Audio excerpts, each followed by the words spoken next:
रहे ईरान और इजराइल आज जंग लड़ रहे हैं। शनिवार रात को ईरान ने इजराइल पर सीधा हमला कर दिया। एक के बाद एक मिसाइलें दागी ड्रोन से हमला किया। भले ही इस मामले को इजराइल द्वारा सीरिया के ईरानी दूतावास पर 1 अप्रैल को किए अटैक का जवाब कहा जा रहा है, लेकिन दोनों की दुश्मनी पुरानी है। जो देश कभी दोस्ती के लिए जाने जाते थे, वो आज दुश्मनी निभाने के लिए जंग के मैदान में उतर चुके हैं। दोनों देशों के बीच की दुश्मनी को समझने के लिए पहले थोड़ा सा इतिहास समझना होगा। 1948 में मिडिल ईस्ट में फलस्तीनी की जगह पर इजराइल नाम का यहूदी देश बना।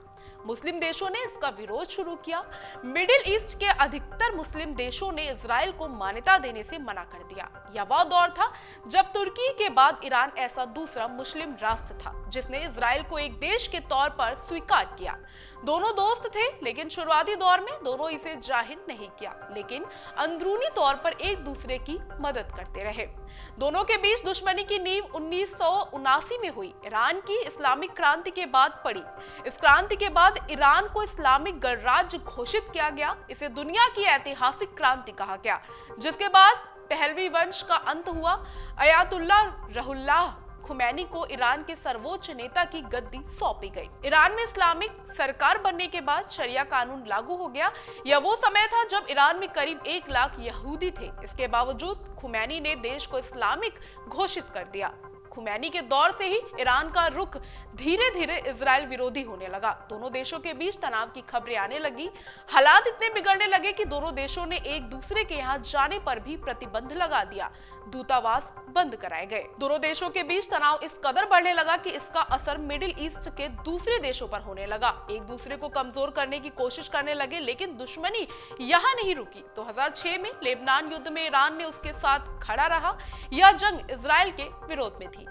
ईरान ने कई ऐसे देशों के साथ दोस्ती का हाथ बढ़ाना शुरू कर दिया जिससे उसका रुतबा बढ़े। ईरान ने इराक, पाकिस्तान, सीरिया के कई देशों के गुट को समर्थन देता रहा। इजराइल इसे गलत मानता रहा और दुश्मनी की खाई गहरी होती रही। ऐसा नहीं है कि ईरान में इस्लामिक क्रांति के बाद इजराइल ने दोस्ती को बरकरार रखने की कोशिश नहीं की। शुरुआती दौर में इजराइल ईरान को हथियार सप्लाई करके दोस्ती की पटरी पर लाने की कोशिश कर रहा था। इसकी एक वजह भी थी। दरअसल ईरान उग्र हो रहा था। खबरें आ रही थी कि सद्दाम हुसैन की अगुवाई में इराक परमाणु हथियार हासिल करने की कोशिश कर रहा है। इससे बचाव के लिए इजराइल ईरान के साथ अपने संबंधों को मजबूत रखना चाहता था, लेकिन यह कोशिश लंबे समय तक नहीं चल पाई।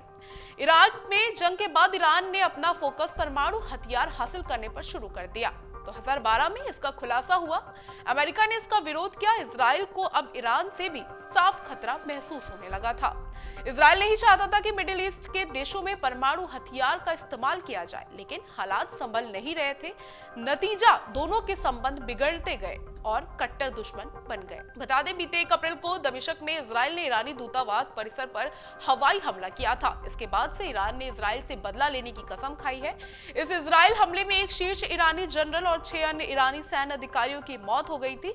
इससे गाजा युद्ध से पहले से ही तनावग्रस्त क्षेत्र में तनाव बढ़ गया है। हालांकि इजराइल ने हमले की जिम्मेदारी नहीं ली है, लेकिन ईरानी सर्वोच्च नेता अयातुल्ला अली खोमेनी ने बुधवार को कहा कि इजराइल को दंडित किया जाना चाहिए, क्योंकि यह ईरानी धरती पर हमले के समान था, इसलिए उसे दंड दिया ही जाएगा। अगर आप ये वीडियो YouTube पर देख रहे हैं तो हमारे चैनल को सब्सक्राइब करें और बेल आइकन को दबाना ना भूलें। अगर आप Facebook पर ये वीडियो देख रहे हैं तो हमारे पेज को लाइक करें।